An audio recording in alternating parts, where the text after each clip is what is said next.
घाव तीर तलवार के पुराते हैं तत्काल। तीर से तलवार से कोई चोट लगती है, जख्म होता है, समय पर भर जाता है, पीड़ा इत्यादि भी नहीं होती, पपड़ी आ जाती है, चपड़ी आ जाती है, उसके ऊपर चिन्ह तक नहीं रहता। वाणी का जो तीर लगता है उसका घाव स्वामी जी महाराज कहते हैं इतना गहरा एवं इतना गंभीर होता है, ना ही बढ़ता है, ना ही उसकी पीड़ा ही खत्म होती है। सब काल सदा उसकी पीड़ा रहती है। कल आप जी से अर्ज की जा रही थी, सत्य भी कहना है तो बहुत समझदारी से कहना चाहिए, बहुत संभल के कहना चाहिए, मिठास भर के कहना चाहिए। ये बात है तो सत्य ही। पिता डैडी हमारे मम्मी के हस्बैंड हैं, लेकिन ऐसा कहता तो कोई नहीं। मेरी मम्मी के हस्बैंड, ये पिता कहने का ढंग नहीं, गलत नहीं है, बिल्कुल ठीक है। मम्मी का जो हस्बैंड होता है उसे ही पिता कहा जाता है, डैडी कहा जाता है, लेकिन कोई ऐसा पुकारता नहीं है। सत्य भी कहो तो बहुत सोच समझ के कहो, मीठा डाल के उसमें कहिएगा। नाम साधक चलो राम नाम, जो स्वामी जी महाराज की कृपा से, परमेश्वर की कृपा से हमें मिला है, हमारे हृदय को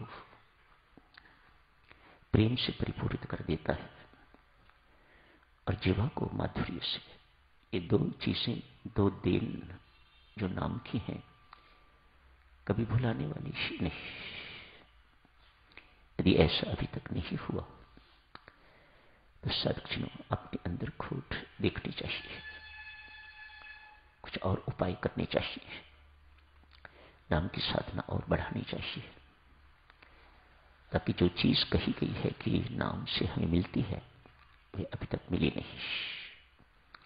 जिभा की कटुता गई नहीं, कठोरता गई नहीं, अभिमानी शब्द बोलने में बिल्कुल परहेज नहीं करती, ईर्ष्या भरे वाद मारने में बिल्कुल कभी इसको लिहाज शर्म नहीं है। स्वाद से साक्षी इसका बड़ा संबंध है, बड़ा गहरा संबंध है। जिस जीवा से अभी तक स्वाद नहीं भरा वह जीवा मीठा भी नहीं बोल सकेगी। बहुत गहरा संबंध है। एक ही इंद्रिय ऐसी है जिसके पास परमेश्वर ने दो काम दिए हुए हैं, स्वाद लेने का एवं कुछ बोलने का। रसेंद्रिय भी है ये, मानो कर्मेंद्रिय भी है और ज्ञानेंद्रिय भी है, ऐसा और किसी इंद्रिय में नहीं है। बहुत महत्वपूर्ण इंद्रिय ये जिह्वा। दोनों पर अंकुश रखने की जरूरत है, दोनों पर निगरानी रखने की जरूरत है। कहीं स्वाद से चस्का तो नहीं ले रहे। बहुत सचेत रहिएगा इस जीवा के बारे में। जिसकी ये इंद्रिय संयम में हो जाती है, साधक समझ लीजिएगा वह सर्वेंद्रिय संयमी हो जाएगा। बाकी इंद्रियां सब इसी के अधीन लगती हैं, ऐसा संत महात्मा कहते हैं। ये एक जिह्वा जिसके नियंत्रण में आ जाती है, बाकी इतनी इंद्रियां हैं और हैं, वे सब की सब नियंत्रण में हो जाती है। एक इसके नियंत्रण होने पर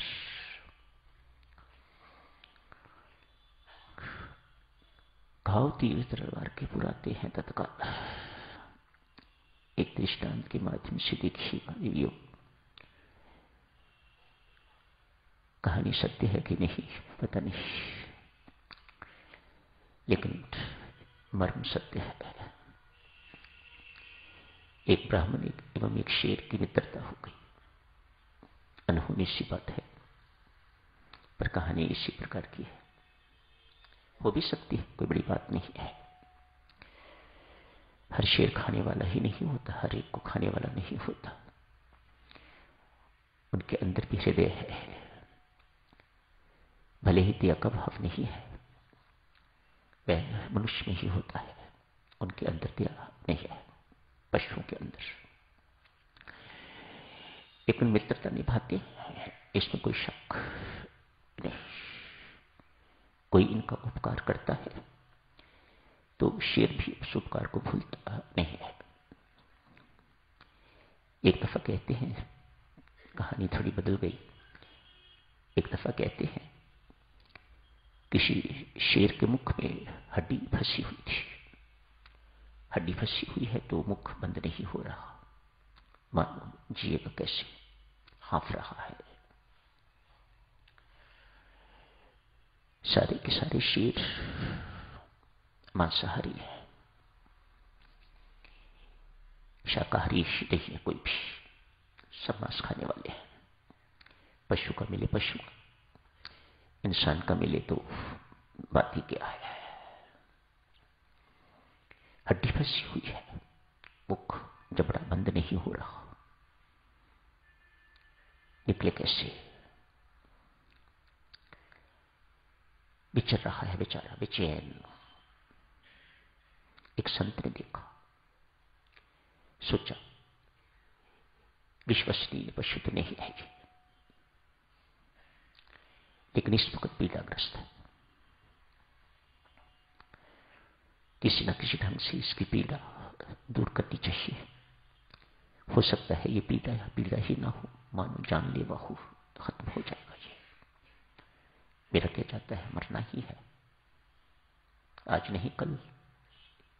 परमेश्वर ने इस ढंग से मरना लिखा है तो डरना क्या। दैव हिम्मत करके उसके मुख में हाथ डाल दिया, हड्डी निकाल दी। शेर की जान में जान आई, मानो सिर झुका के तो वापस लौट गया है।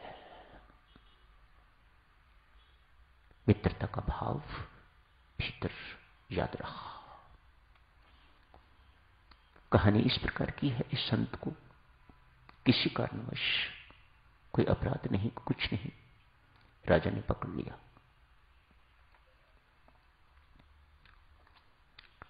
कहा इसे वैसे नहीं मारूंगा, शेर के आगे डाल दो, अपने मर जाएगा। संयोग की बात कहिएगा, कैसे भी कहिएगा। वही शेर जिसकी जान इस संत ने बचाई थी, उसी शेर से सामना हुआ। उसी पिंजरे में पकड़ लिया, उस शेर को उसी पिंजरे में डाला जिसमें वो शेर था। शेर ने सूंघा इसे, चरणों में प्रणाम किया, प्यार किया, खाने से इनकार कर दिया। उनके अंदर भी हृदय है।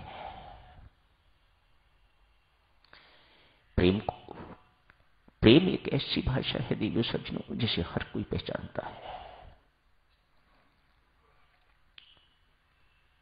इंसान ही कभी कभी मूर्खता करता है, लेकिन प्रेम को हर कोई पहचानता है। बात चल रही थी, एक शेर की और एक ब्राह्मण की मित्रता हो गई।